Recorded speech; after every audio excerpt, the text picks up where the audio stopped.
네, 김요한입니다. 여러분, 개척을 할 수 있나요?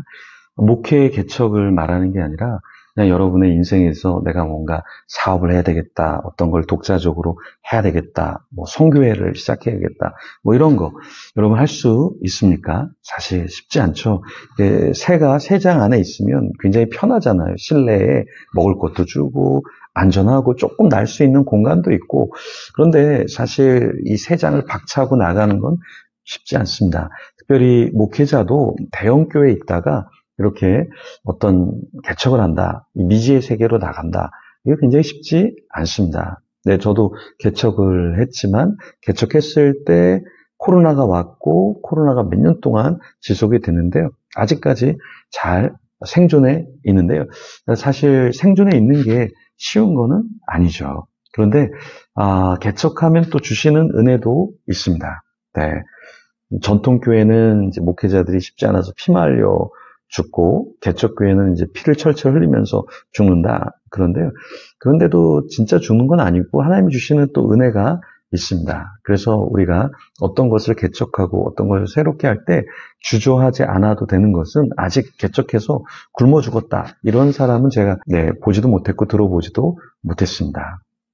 저도 이제 개척을 했는데, 제가 개척을 한 것은 하나님 주신 또 사명이 있고, 또 그 때에 제가 외치고자 하는 그런 목소리도 있었고, 한국 교회를 향한, 또 다음 세대를 향한 메시지가 있어서 그렇게 해서 개척을 하게 됐는데요. 좀 더 자유롭게 여러 곳을 가서 연합도 하고 또 메시지도 전하고자, 그런 마음에서 개척을 했었습니다. 지금은 이제 한 교회 중심적으로 목회를 하고 또 연합사역을 할 수 있는 부분들을 좀 협력하려고 하고 있는데요.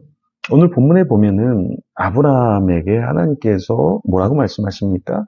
네, 떠나라고 말씀하시잖아요. 그죠? 새로운 영역, 새로운 땅, 새로운 곳, 새로운 사역, 이것을 위해서 떠나라, 이렇게 말씀하시잖아요. 그때 아브라함의 충격이 어땠을까요? 네, 12장 1절에 보면 여호와께서 아브라함에게 이르시되 너는 너의 고향과 친척과 아버지의 집을 떠나 내가 내게 보여줄 땅으로 가라. 그리고 하나님이 2절에 무엇을 약속하셔요? 내가 너로 큰 민족을 이루고 내게 복을 주어 내 이름을 창대하게 하리니 너는 복이 될지라. 이렇게 하나님이 약속을 주셨지만 아브라함에게 보이는 것은 아무것도 없었습니다. 갈 때 우리가 오히려 아버지가 우상 장수로 뭘 만들면 이건 얼마입니다 하면 팔면 됐어요. 근데 새로운 곳, 뭐 지금도 해외에 가면 우리가 어렵잖아요. 언어도 안 통하고 위험 요소들이 많잖아요. 불편한 것도 많고요. 그렇죠? 그런데 예전엔 얼마나 더 불편하고 위협을 더 많이 당했겠습니까? 그런 상황 가운데서 하나님이 아브라함을 떠나라 말씀하셨고, 그리고 큰 민족을 이루겠다 말씀하셨습니다. 아무것도 보이지 않는데 그냥 어떤 기대, 어떤 꿈만 꾸면서 자신의 본토 친척 아비집을 떠나야 했죠. 우리도 마찬가지입니다. 우리도 어떤 걸 개척할 때, 또 이동할 때 보이지 않죠. 아무것도 보이지 않아요. 그런데 그 보이지 않는 가운데 한 발 한 발을 내디뎌야 하는 것이죠. 그러니까 때로 우리는 다 보여줘야 움직이는 사람인 경우가 대부분이에요. 그죠? 그런데 하나님께서는 먼저 움직여라. 제가 화장실에 가보니까 불이 이렇게 다 꺼져 있는 거예요. 이 화장실 불 켜는 데가 어딨어? 찾아봐도 불 켜는 데가 없는 거예요. 그래서 안에 있나 해서 발을 탁 디디니까 불이 딱 켜지더라고요. 또 안쪽으로 이렇게 안으로 들어가니까 불이 딱 켜지더라고요. 내가 이렇게 들어가야 불이 켜지는구나. 이런 화장실이네. 너무 신기했어요. 그럼 보통 화장실은 불을 켜고 내가 들어가는데, 내가 들어가야 불이 켜지는 그런 시스템이더라고요. 하나님의 역사, 하나님의 부르심, 하나님의 인도하심도 하나님이 다 보여주시지는 않더라고요. 그러니까 어떤 부분에 있어 내가 움직여야 하나님이 열어주시고 또 열어주시고, 그런 것 같아요. 개척을 처음 했을 때는 그 처음 필요했던 이렇게 재정만 하나님이 싹 주시더라고요. 교회가 조금씩 자리를 잡아가고 더 많은 사역을 펼치는데 하나님이 조금씩 또 거기에 맞는 재정을 주시더라고요. 그래서 사역은 돈이 없어서 못하는 게 아니라, 사역은 벌리면 어느 정도 하나님이 은혜를 주시는 것 같아요. 조금 더 은혜를 주시면 좋겠는데 좀 넉넉하게 사역하고 넉넉하게 좀 살아가도록. 근데 하나님이 그렇게는 안 하시는 것 같아요. 그렇지만 내가 어떤 사역, 어떤 비전을 향해서 나아갈 때 아예 못하도록 그렇게 하시지는 않는 것 같아요. 그래서 아브라함도 떠날 때는 어디를 가야 될지 몰랐지만 결국에 가나안 땅에 정착했을 때 가나안 땅이 하나님이 원하시는 땅이었구나. 그것을 알았을 거예요. 5절 보면 아브라함이 그의 아내 사라와 조카 롯과 하란에서 모은 모든 소유와 얻은 사람들을 이끌고 가나안 땅으로 가려고 떠나서 마침내 가나안 땅에 들어갔더라. 처음에 출발할 때는 어느 땅인지 몰랐어요. 근데 어느 정도 하란에 갔을 때 하란은 아니었다는 걸 알았죠. 그래서 하란에서 모든 소유, 얻었던 사람들을 이끌고 어디로 갑니까? 네, 가나안 땅으로 갔던 거죠. 가나안 땅이 약속의 땅이고 하란은 아니구나. 어느 정도 알았다라는 거예요. 그래서 우리도 하나님의 이끄심을 받아서 살아갈 때 이건 내게 아니구나.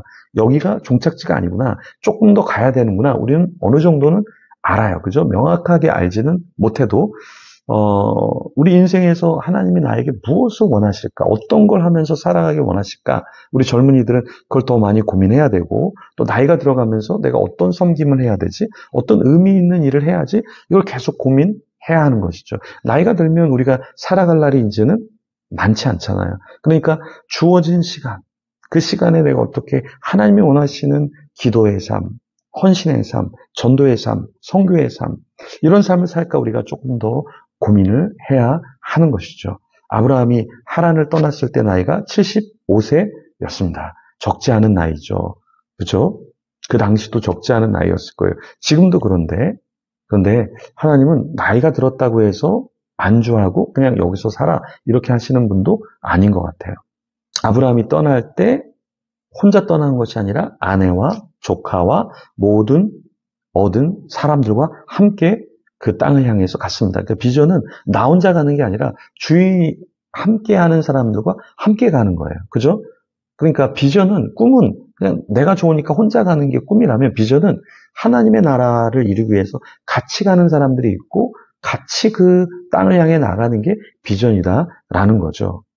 그랬을 때 하나님이 또 아브라함에게 나타나십니다. 7절에 보면 하나님 이렇게 말씀하셔요. 여호와께서 아브라함에게 나타나 이르시되 내가 이 땅을 내 자손에게 주리라 하신지라. 자기에게 나타나신 여호와께 그가 그곳에서 제단을 쌓고, 하나님은 아브라함에게 한 번만 말씀하시고 한 번만 확증을 주신 게 아니라 계속해서 아브라함에게 이게 맞아.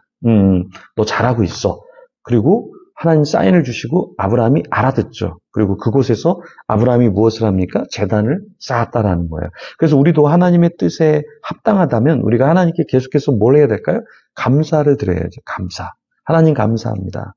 하나님 여기까지 이끌어 주셔서 감사합니다. 하나님 어느 곳으로 갈지는 모르지만 나를 이끄시는 분이 하나님이시니 제가 예배합니다. 이러한 감사와 예배의 제단을 계속해서 우리는 쌓아야 한다라는 겁니다. 오늘도 우리는 함께 묵상하면서 함께 예배하면서 하나님 앞에 나아갑니다. 이 예배의 제단, 이 기도의 제단, 이 삶의 제단을 계속해서 쌓아가면서 하나님이 기뻐하시는 삶을 사는 저와 여러분이 되기를 간절히 축원합니다. 그런 삶을 살도록 같이 기도하며 하나님 앞에 나아가겠습니다.